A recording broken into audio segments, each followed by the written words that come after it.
In early May 2017, 23-year-old Madeline Connelly, a young woman from Chicago, set out on a trip to the beautiful mountains of northwestern Montana. She wanted to get away from the noise of the city, experience the peace of nature, and spend time with her Uncle Marty. However, what started as a simple walk along a scenic route quickly turned into a multi-day struggle for survival in one of the most dangerous and remote places in the United States, the Bob Marshall Wilderness.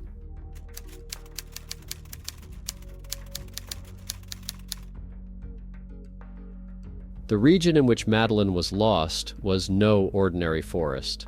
The Bob Marshall Wilderness is a vast natural area of more than 1.5 million acres. It is one of the largest and wildest nature preserves in the United States, and it is also home to one of the largest grizzly populations in the country. Madeline was not only lost in a remote area, but also in a place where dangerous animals could be found. To imagine this place, it is worth noting that there are almost no roads in the complex, and access to it is possible only through several rugged trails. Here you can find dense forests, mountain passes, and deep river canyons. Snow remains here until the end of spring, which adds to the difficulty of traveling. The remoteness of the area makes search operations extremely difficult, especially if a missing person is being searched by foot patrols. In addition to the physical challenges, this place is also a psychological test for those who get lost. The grizzlies that live in the area are among the most dangerous predators in North America. They weigh over 600 pounds and can reach speeds of 35 miles per hour. Although grizzly attacks on humans are rare, having them in close proximity only increases tension. A young woman from the outskirts of Chicago, Illinois, rose to prominence in May 2017 with her dramatic story of survival in the wilds of northwestern Montana. She was born in 1994 and was 23 years old at the time of her journey. Madeline was known for her love of the outdoors and adventure. She often went hiking, relaxed in nature, and led an active lifestyle. Her journey to Montana began with a desire to visit her Uncle Marty, who lived in a region near Glacier National Park. She traveled to this picturesque corner of northwestern Montana to enjoy relaxing and hiking in the wilderness. Known for her passion for hiking and her love of animals, Madeline brought her dog, Mogi, along for the ride. While staying with her uncle, she decided to go for a short hike, planning only an hour-long walk near the Bear Creek Trail in Essex Township, near Glacier Park. Her plan was to hike to a lake, swim, and return to the car, but the journey turned into an unexpected multi-day adventure when she got lost in snowdrifts and accidentally walked in the wrong direction. Without any survival gear or a map, Madeline found herself alone in the midst of vast mountain ranges and dense forests. This was the beginning of her long struggle for survival, which brought her national attention and taught her an important lesson about the need to prepare before hiking in the wild. Madeline started walking back in the direction she thought her car was parked. At first, she thought that the path she was following was a roundabout and that if she just kept going, she would eventually return to her starting point. However, she later realized that this was not the case. She had probably taken a wrong turn because the trail was covered with residual snow. After all, it was only May in Montana, and she had accidentally led herself and her dog deep into a remote area. Since she planned to be outdoors for only about an hour, Madeline didn't bring any extra food, gear, or overnight equipment. She literally went out with nothing, leaving everything she needed in the car. As the sun began to set, she realized how serious her situation had become. "I started to get tired, went to sleep, woke up, and it was night. I was scared," recalls Madeline. Although it was not yet completely dark, she kept walking. But then the real night came, and she found herself in the snow, having lost her way. Feeling scared and panicked, she decided to stop and try to sleep. But as she notes, "There were moments when I woke up screaming, and it was probably my subconscious." Finding yourself in the wilderness at night without any equipment is a nightmare scenario for most people. But for Madeline, it was a reality, and she was living the nightmare. Despite the dangerous situation, she remained calm. "I tried to stay calm. I think the first night was the scariest, but the moon was shining and I didn't allow myself to get upset or scared. Everything was so beautiful. says Madeline. This endurance turned out to be very important for her survival. The area in which Madeline got lost is no ordinary wilderness. It is the Bob Marshall Wildlife Refuge, one of the largest wildlife refuges in the United States. It covers more than 1.5 million acres, and there are more than 1 million more acres of national forests and private land surrounding the refuge. That's effectively over 2.5 million acres of wilderness, with no roads or access to civilization except for a few hiking trails. Known locally as the Bob, this place is home to many species of animals, including deer, bighorn sheep, goats, as well as more dangerous predators such as black bears, mountain lions, and most dangerous of all, grizzlies. The reserve has one of the highest grizzly population densities of any region in the United States. The area where Madeline got lost is even called the Big Bear Wilderness. Grizzly bears can be very dangerous, especially if they are caught off guard or if they feel threatened by their cubs. They can weigh over 600 pounds and reach speeds of up to 35 miles per hour. Although grizzly attacks are rare, it is a risk that Madeline has had to deal with in this wilderness. Madeline Connelly's uncle, Marty, began to worry when she didn't return by evening.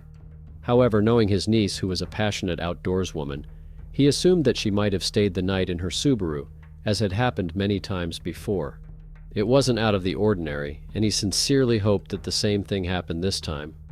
However, Marty wanted to be sure. Madeline had mentioned that she was going to go to the West Glacier area, so his uncle gathered some friends and they started looking for trails in the area. They soon found Madeline's car parked near the Bear Creek trailhead. At first glance, it seemed that this could be the end of their search. But unfortunately, in reality, the situation only got worse. Madeline was nowhere to be found, and all her camping gear was in the car, indicating that she was probably lost in the wilderness without any of the necessary resources to survive. The authorities were immediately notified, and a massive search operation was launched. Every day, more than 50 people combed the area on foot and on skis. Helicopters patrolled the area in the air, and a boat rescue team was planned. A mobile communication tower was set up to facilitate communication in this remote region, as there was no mobile coverage in the area. Search dogs were also deployed, and at one stage even managed to pick up Madeline's trail, but that trail quickly cooled, and they were unable to find her. They also found some tracks that seemed to belong to her and followed them for a while, but eventually lost them. As the days passed, the excitement among the rescuers grew. The discovery of bear tracks on top of Madeline's tracks did not bode well, especially in the wilds of Bob Marshall. Even more alarming were the remains of clothing found in the river, as well as several fragments of muscle tissue that could have belonged to a human. Although they weren't sure, it was another warning sign. Despite these negative signs, and even though the search had been going on for several days, the first day turned into the second, third, and so on, Madeline's family remained optimistic. Her other uncle, Michael, publicly promised that the story would end happily. Madeline's mother was present at the search site every day, helping rescuers, always with a smile on her face.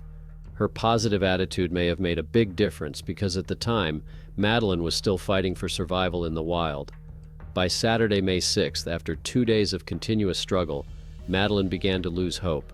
The previous night she had slept with her dog, and she recalled how Mogi used to put her head on her neck. They would sleep for 30 minutes, and then Madeline would wake up to keep her feet warm. The psychological burden of surviving in such conditions also began to affect her. She recalled unresolved conflicts with friends, unspoken apologies, and unexpressed gratitude. By Sunday, however, she decided to change her mood. It was a hard couple of days, but I told myself, you have to stay positive because this could be the end. Together with her dog, she tried to enjoy nature as much as possible, noting that the place was incredibly beautiful. To survive, she climbed to higher altitudes to find cleaner water, and ate glacial lilies she found along her path. As is often the case with missing travelers, Madeline noticed a helicopter flying overhead several times but never stopping. She thought the crew was looking for someone else. However, Madeline didn't stop. She continued to fight the low temperatures and thigh-deep snowdrifts. As it was May, there was still a lot of snow in the mountains of Montana, and she slept under large trees, trying to find at least minimal protection from the weather. Madeline was also aware that she was in an area with many grizzly bears. While she may have made the mistake of setting out without a map or GPS, she was smart enough to be careful of the bears whose home she had temporarily become. She sang, talked, and shouted so as not to surprise any bears. At one point, she wanted to go back her way, but hesitated when she saw fresh grizzly tracks running over her own. It seemed as if she was being chased. By May 10th, 2017, a week after Madeline Connelly's disappearance, her story had gained national attention and was being actively discussed on social media. Everyone realized that time is of the essence in search operations in remote areas, such as the one where Madeline disappeared.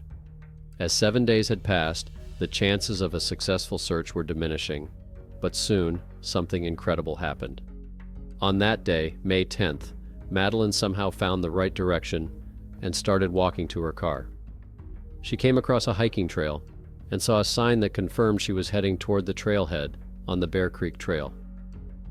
Her joy overwhelmed her, and shortly thereafter, she spotted a group of searchers as she looked out over the landscape from a lookout point. Madeline recalls, "I saw their heads at the bottom of the hill. I shouted to them and asked if they were tourists. One of the rescuers heard her voice and asked, 'Are you Madeline Connelly?'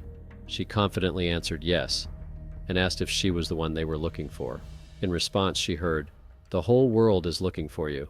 From that moment on, Madeline's nightmare was over. She was finally found."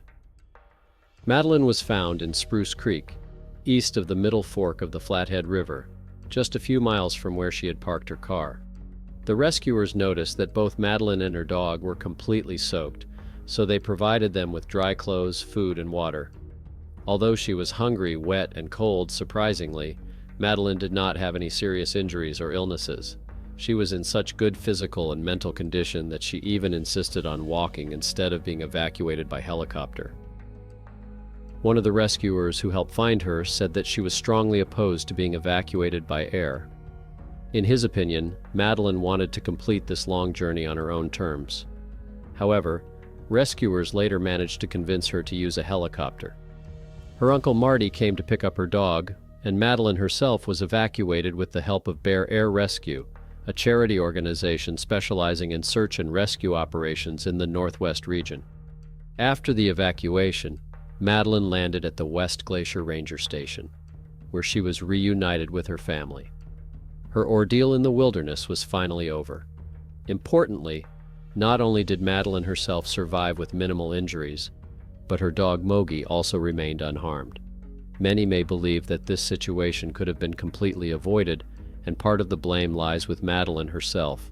She is aware of this and has repeatedly expressed regret for her decisions that led to such danger.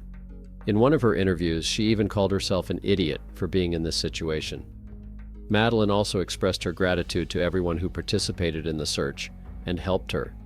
She recognizes her mistake, and although things could have ended much worse, she did the right thing by taking responsibility.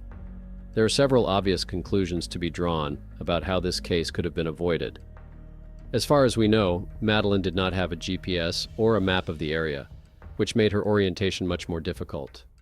If she had at least one of these things, she probably would have found her way back much more easily. And if she had had a GPS with an SOS button, she would have been able to call for help much sooner if she did get lost. In the end, the most important thing is that Madeline survived in this wild and dangerous area. That's all. Give us a thumbs up if you liked it. Subscribe to the channel and write your opinion in the comments below this video. See you soon. Bye.